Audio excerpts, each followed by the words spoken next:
When my husband said he'd work late, I smiled and told him to drive safe. It wasn't unusual. He'd been working long hours for months, but that night felt different. I remember the way he avoided my eyes as he picked up his jacket. He said, "Don't wait up for me, okay? It might be a long night." I nodded, trying to sound casual. "Sure, honey. I'll see you in the morning." He kissed my forehead, but it felt like a formality. Light, distracted, almost rehearsed, and as the door closed, I felt a strange heaviness in my chest. A quiet voice inside me whispered something wasn't right. I brushed it away. I told myself I was overthinking, that marriage has ups and downs, and maybe he was just tired.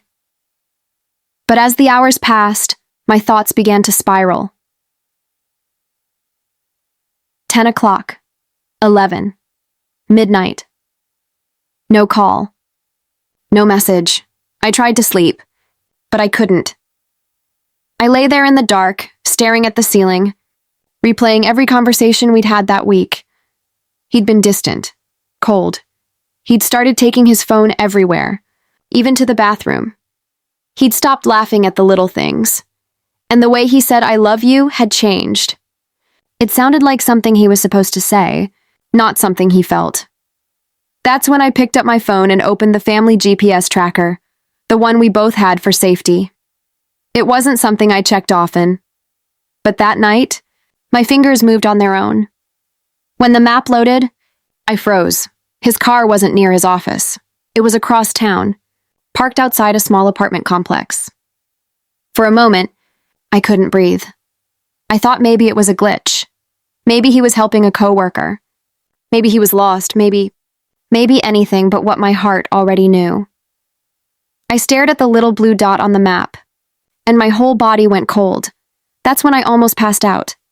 Because deep down, I already knew what I was about to find. I just didn't want to face it. Setup.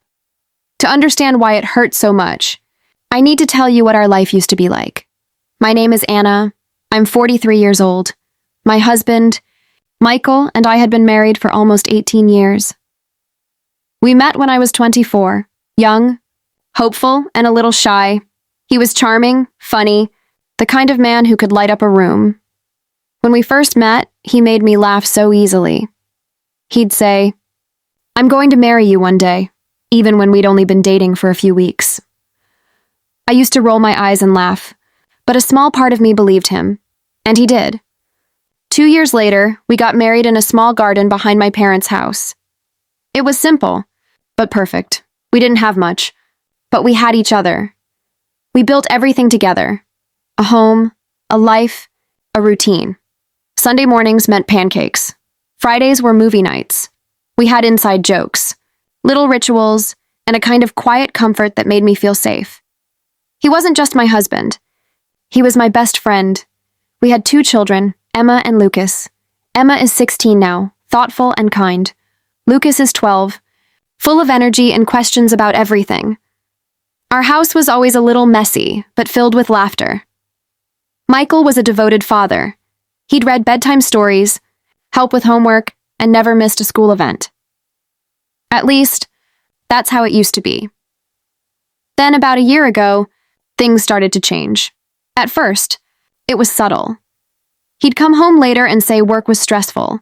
He'd scroll through his phone during dinner. He stopped talking about his day. I remember asking, "Is everything okay at work?" He smiled weakly and said, "Yeah, just deadlines." But the warmth was gone.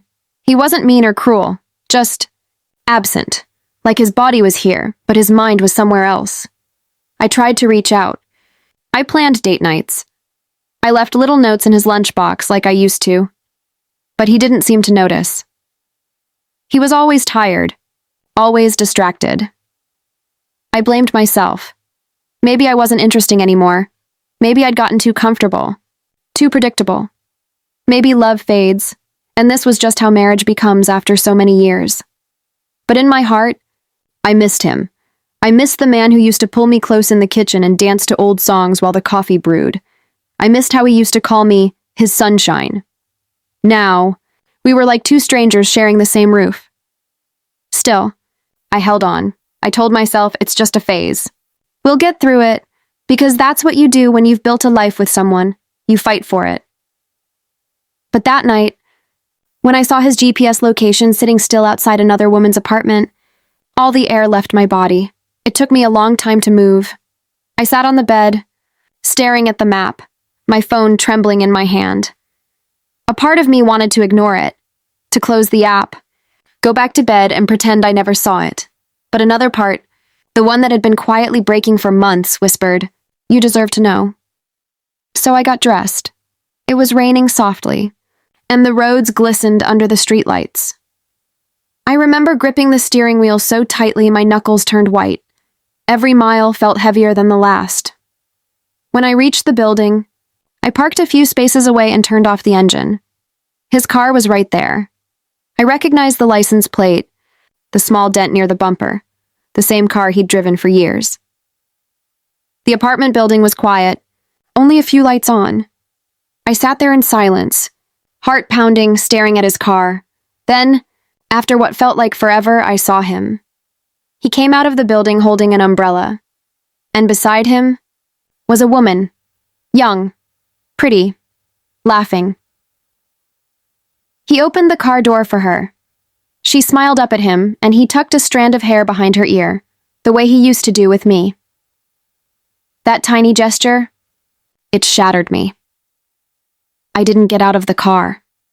I didn't scream or make a scene.